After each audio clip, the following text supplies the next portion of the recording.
E aí, pessoal, tudo bem? Eu aqui estou fazendo o terceiro vídeo. Primeiro eu falei sobre o filme The Shining, o Iluminado de Stanley Kubrick. Depois eu falei sobre o segundo vídeo, sobre os filmes que eu tinha visto na semana, que eu adorei, todos aqueles filmes. E agora eu vou falar sobre música no cinema, mas eu vou falar especificamente sobre os Beatles, porque eles tiveram uma participação incrível na vida cultural da música e do cinema, porque eles fizeram um filme com um grande diretor, Richard Lester, que depois fez outros filmes maravilhosos, Os Seis Mosqueteiros, com Oliver Reed, Michael York como D'Artagnan, Raquel Welch, quer dizer, um diretor que lançou, inclusive, o que seria os videoclipes da MTV dos anos 80, porque ele fez isso nos anos 60, começando com a Hard Day's Night, que no Brasil chamou os reis do Iê, Iê, Iê.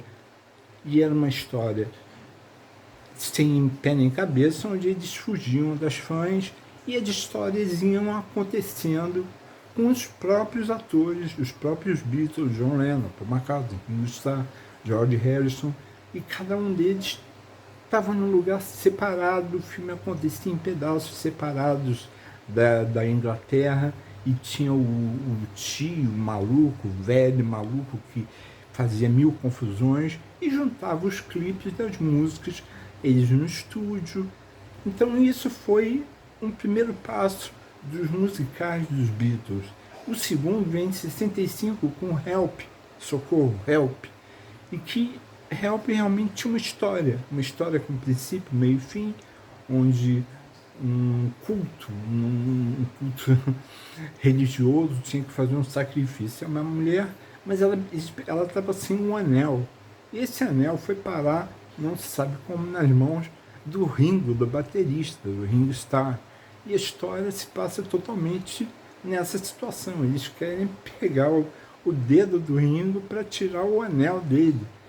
E com isso, a história é uma comédia maluca, no que seria um tipo Monty Python dos anos 60, ou dos Irmãos Marx, e fez mais ainda perfeitos clipes musicais que se adaptavam perfeitamente ao filme, não eram soltos.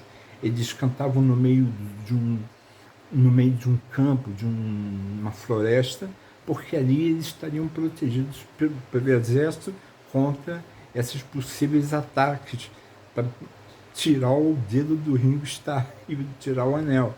E outras músicas tinham acontecendo na casa deles. Então não era os clipes não eram de qualquer maneira, eles eram inteirados da história. E a forma como o Richard Lester, o diretor, filmou os números musicais, as músicas lindas dos Beatles, o cinema gritava em 1965, as pessoas, você nem conseguiu ouvir a música porque era uma gritaria dentro do cinema. Eu não consegui, eu tinha 5 anos, eu mal consegui ver o filme de tanto que elas pulavam, eu levava soco na cabeça, chute nas pernas, mas eu me diverti muito. Depois voltei a ver, e aí com o tempo, com DVD, eu fui vendo. E quando eu comecei a curtir realmente o pop, a música pop dos anos 80, o início dos anos 80 e o início da MTV, eu vi, caramba, esses clipes são legais. Não só personagens novos que estavam surgindo, como a Madonna, o Michael Jackson fez o famoso Thriller de 15 minutos de duração, dirigido por um diretor de cinema. Não era qualquer coisa, a MTV era muito boa. E os grupos que apareciam tinham desde The Cure, Culture Club, Simple Minds, Simple Red, David Bowie, os antigos também faziam grandes clipes, o Elton John, clipes divertidíssimos, e a Madonna se lançando na MTV. Quer dizer, a MTV realmente mudou o que você espera de uma boa música, em que você vê um clipe legal, uma história legal, narrada, divertido. Os Elton John eram sempre muito divertidos. E foi se passando, nos anos 80, nos anos 90, grandes clipes com U2, Dire Straits e outros grupos de rock também, rock com grandes clipes musicais. Mas tudo começou, não sei se diria que graças aos filmes dos Beatles, mas está ali um pouco do que seria a futura MTV. Quem é músico e discordar, pode falar, comentar, eu estou dando a minha opinião. Eu acho que os clipes, eu revendo hoje os filmes Help e a Hard Day's Night dos Reis de Iê, eu vejo muito ali os videoclipes da MTV, que começou em 84, 85. Antes já se fazia clipes também, The Doors já fazia clipes e tal, mas nessa questão de figurinos, de fazer uma teatralização da música, isso eu vejo muito, principalmente no Help. Depois eles ainda fizeram um desenho genial, que é o Submarino Amarelo. Eu vi esse desenho, eu tinha uns 6, 7 anos, era totalmente diferente. Inclusive, o design dos desenhos, e muitas vezes lembra os desenhos que apareciam nos filmes do Monty Python. Não me lembro se é o Terry Gilliam que fazia os desenhos ou um outro diretor.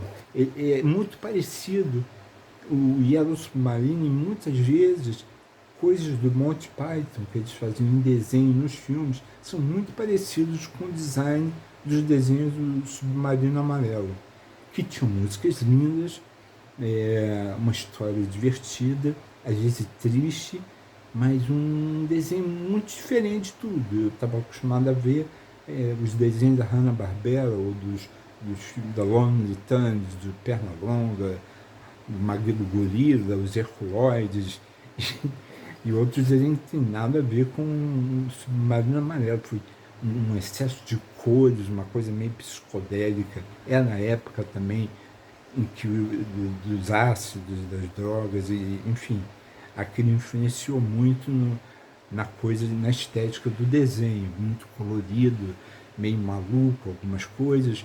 E eu acho um super desenho animado. E aí vieram os filmes de estúdio, meio documentários do Let It Be, que foi o final, o disco final dos Beatles, onde eles foram cantar no terraço do Abbey Road, que juntou gente para ver. O disco Let It Be ficou famoso por causa também do documentário feito sobre as gravações. Aqui vocês têm os 4 Beatles atravessando a Abbey Road, da capa do penúltimo disco, Abbey Road.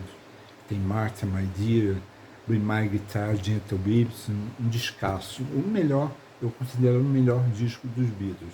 Então aqui, John, o Ringo, o Paul e o George. Obviamente, existem as teorias de que o Paul McCartney já estaria morto desde o Sgt. Pepper's, onde ele aparecia de costas entre os 4 componentes, e aqui ele está descalço, com a perna esquerda. Enfim, são as teorias da conspiração. Paul McCartney está muito vivo, tem feito shows maravilhosos no Brasil. Ano passado mesmo, o retrasado, ele fez 2 shows aqui. Ele está muito vivo e ainda fazendo música. Ainda fez uma música dedicada ao Brasil, Back in Brazil, do último CD dele, maravilhoso. E depois disso é a história, cada um seguiu o seu caminho. Teve o filme Bangladesh, sobre o concerto histórico do George Harrison em Bangladesh. Teve os clipes maravilhosos do Paul McCartney, do John Lennon e do Ringo Starr, também eram muito divertidos os discos, muito bons. É isso aí, eu só falei um pouco realmente sobre os Beatles, a importância deles também, desculpe, no cinema. Os filmes não envelheceram, continuam engraçados. Você tem que ver um contexto, anos 60, um filme livre de qualquer amarra de roteiro, eram muito inventivos. O Richard Lester se tornou um grande diretor de cinema inglês e eles funcionavam bem, eles tinham uma química muito divertida. Não interessa se eles terminaram com brigas, gostando ou não gostando da Yoko Ono, essas coisas, isso não vem ao assunto. O que interessa é que O filme existe, o documentário Let It Be, e você vê como eles trabalham, como eles fazem para compor uma música. Eu queria que existisse um do Abbey Road, e